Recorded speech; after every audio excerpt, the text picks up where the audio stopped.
Hello again. After having made my first rather long video in reply to Doron's video about assumptions about Israel, I went back and looked at a few of the other videos he made responding to or reflecting on what happened on October 7th, and I recently watched the video, The Worst Terrorist Attack in Israel's History, and I think it's important here that I say a few things about what's said in that video.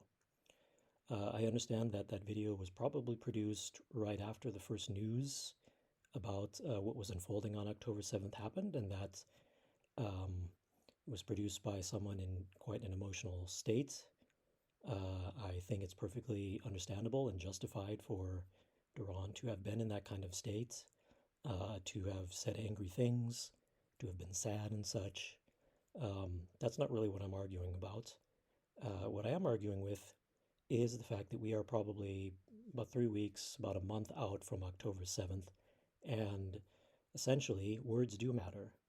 And what Duran has said in that video, as well as, again, more importantly, what he said in the video Assumptions About Israel, really is problematic from the point of view of anyone who really wants to have a just stance and an accurate stance on what happened on October 7th. And here I'll just sort of remark on a few things.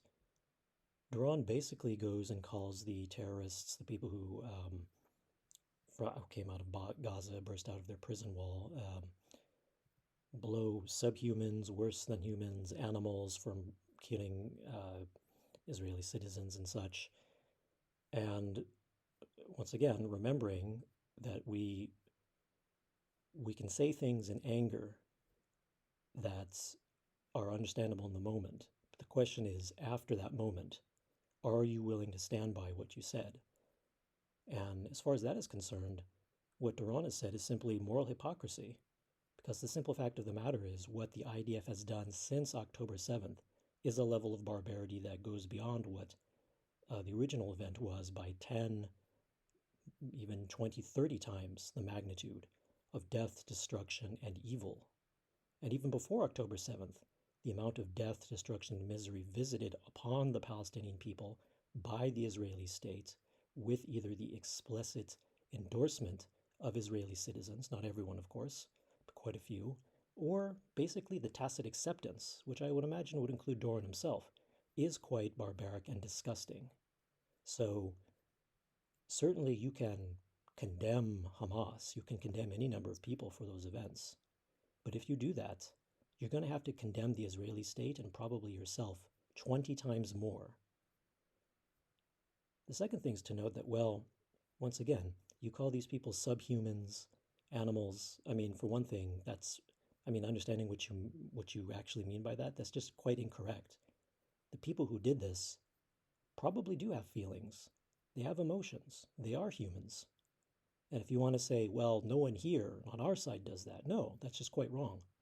The very facts of the matter that I've stated in my video, and which lots of experts who have been on the ground, either in the West Bank, in Gaza, the past or the present, do attest to the barbarity of what the Israeli state is doing to maintain its cruel, inhumane, and unnecessary apartheid system. The fact that it doesn't involve maybe a person with a knife, but instead involves someone dropping a bomb from a plane that kills thousands of people, really doesn't make a difference as far as the inner psychology. I should say this way, the inner psychology doesn't matter. It's the effect. All you have to do is to ask yourself, what would it be like if I were in that position? Would I care? Answer is no. And all of the excuses that Israelis, Westerners in general, have brought up to say, well, I would never be in that situation, they're usually just wrong. Because the entire premise around which this dynamic or conflict in Palestine and Israel is concerned is really one of settler colonialism. It's one of U.S. imperialism. It's one of attempting to hide the brutal facts of a system of domination from the very people, from this kind of quasi-democratic group of population, trying to hide those facts from them and pretend like they're civilized because they themselves are not in that prison. And that is really quite disgusting moral hypocrisy. An additional note, I think it's perfectly understandable and justified for Duran to show a family of some of the victims of the brutal, however you want to call it, the brutal events of October 7th, showing how their lives were cut short. But Duran is really going to have to work hard here to show probably 100 times more photos of other people buried in the rubble, their heads blown off, shrapnel in their lungs, people shot by settlers, people cowering and hiding, cowering basically in fear in the Israeli military detention centers, right? He's going to have to do a lot more to really be equitable and to show that he actually understands what his own country is doing. So, sure, show a picture and get angry because you have a right to be, but then get rational, get knowledgeable, and start acting like an adult who doesn't live in a bubble. We don't have to be the effective consoler for each side in one of these conflicts, right? We can't. But what we can do is have enough knowledge and empathy that allows us to understand what the common solution is and what a common, let's say, amount of decency and acknowledgement of the experiences of the other people is concerned. Duran does not seem to do any of that. The very fact that he went on to produce a video basically attempting to whitewash all of this genocide going on by the IDF, by these war criminals, by people who are just as rabid, just as, quote, religiously fanatical as anybody that he would, any sort of animus he would impute to Hamas or any of these other fighters. The fact that that is not acknowledged is really quite disgusting. And it is, I think, a question of Duran's character and willingness to actually grow, to see whether he will actually, well, either change the statements he made in those videos, issue an addendum, or whatever. There's many different ways to do it, and there doesn't need to be any shame in it. But to continue along this line when basically most of the world really sees what's going on and knows what to do about it. I mean, to reject that really is quite sad. Last note I'll make is with regards to how Duran basically expresses admiration for how Israelis are pulling together, so to speak, in response to this tragedy, with medical doctors stepping forward to treat wounded, people volunteering for the IDF and such. And I think a fair amount of that is reasonable. Yes, I think it's reasonable and praiseworthy to see that when a bunch of people are hurt, basically, the community gathers together to support the wounded and to console the people, survivors who've lost family members and such. But notice, Duran doesn't talk about how much rabid hatred now there is of Palestinians and Arabs, and in particular, people calling out for the meaningful, peaceful resolution of both this most recent conflict, as well as the entire problem and basically moral stain upon Israel coming from the Israeli apartheid system. He doesn't talk about basically now the country has descended even further into right-wing fascism, suppression of voices who are not completely in line with backing the genocide in Gaza or backing the settler colonial project in West Bank. Those people who actually have the solution that was always there, but for which, historically speaking, Israel, maybe with one exception, under Yitzhak Rabin, has really never listened to. The suppression of those voices, the active Ku Klux Klan-like terrorism in the West Bank, where the settlers are now getting open endorsement from the government, basically from those same right-wing nut jobs who now have been dismissed from the military positions and don't have a say in what's going on in Gaza. Now actually are given even more rein to commit acts of terrorism in the West Bank. So Duran doesn't talk about how basically you have all these completely irrational Israelis actively calling for the murder of Gazans. I mean, that such a thing that there would be a temptation among people to do that. We know that this happens quite often in history, but the fact that that is now the guiding, let's say, voice from the Israeli public. The fact that the IDF now, with large backing from the public, is committing genocide and massacres. Doron doesn't talk about this. And you might say, well, it was too early. Well, when he issued that video, I suppose so. But really, anyone who knows enough about the history of Gaza, who knows about the history of armed conflict, who knows even, say, how America reacted after 9/11, would be able to quickly see that this was a quite likely option for how Israel responded, and that's how it is.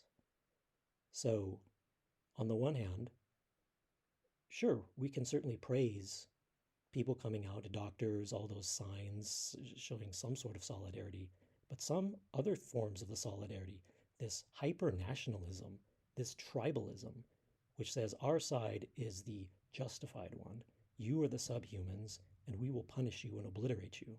The problem with that kind of thinking is that usually the people who make it don't actually know much about the real world.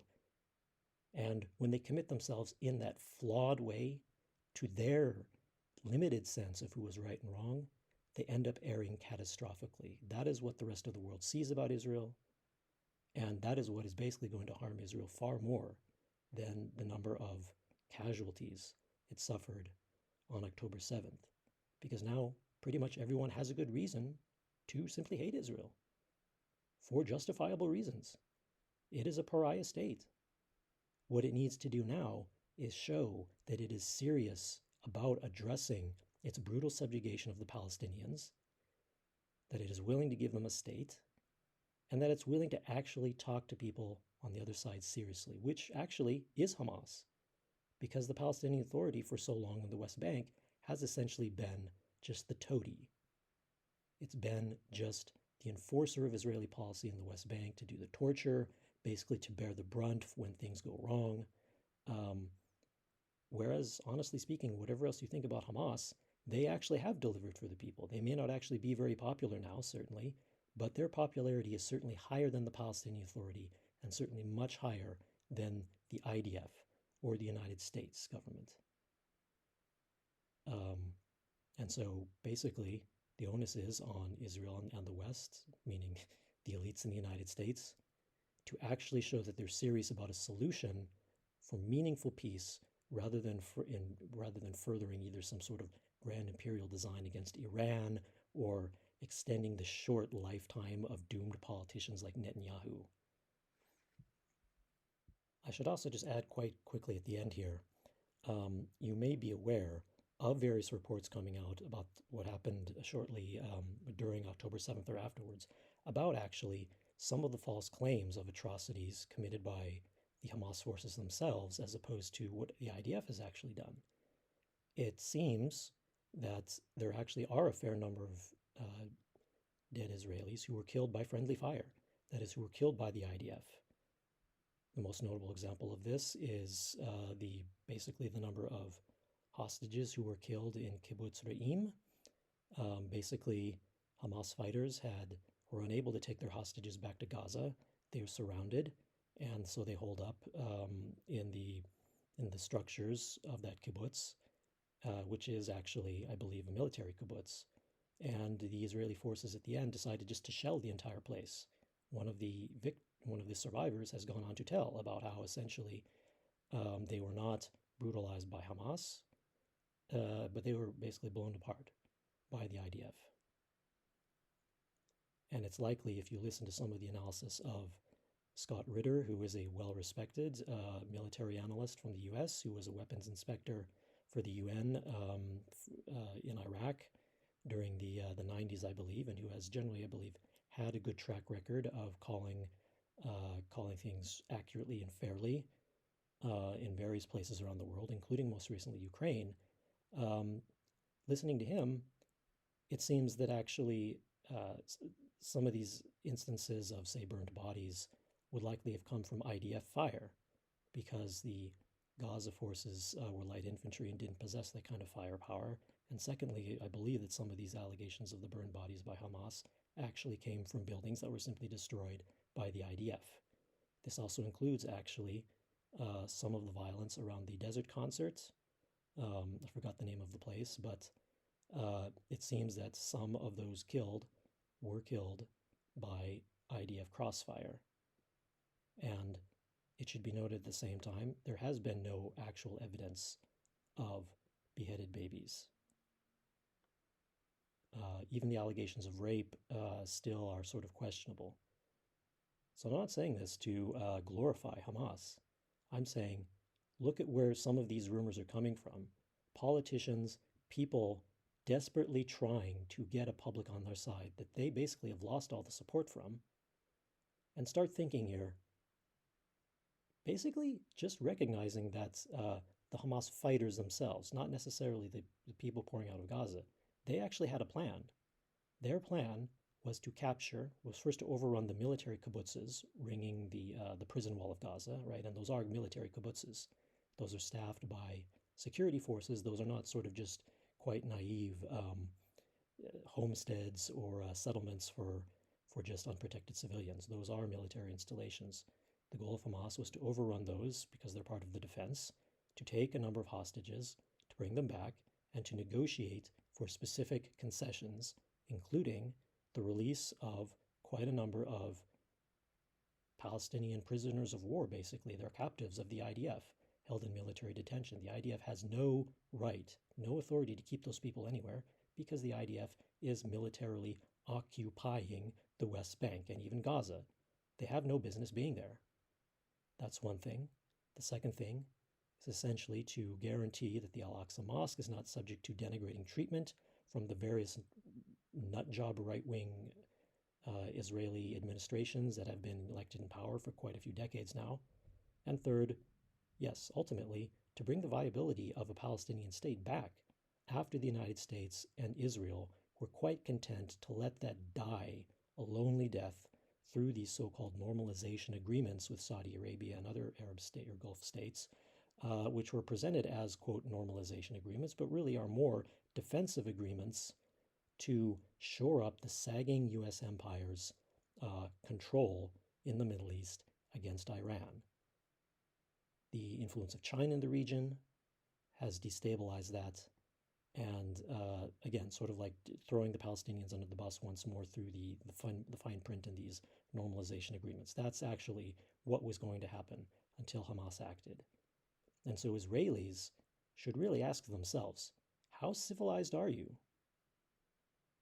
How much did you really care about the people behind your prison-built wall in the militarily occupied West Bank? How much did you really care? If October 7th happened, and I wish it hadn't happened, but let's just say put it this way, before then, were you ever going to get serious about how much evil your country has done to actually recognizing that, not obsessing about it and using as it's sort of like a passive-aggressive defense, but realizing that Israel needs to change? How much were you really going to do? Because if you say probably not much, and I would gather from the way that Duran has acted in his videos, he's probably one of those people, you really don't have the right to go around accusing other people of barbarisms without pointing the finger at yourself.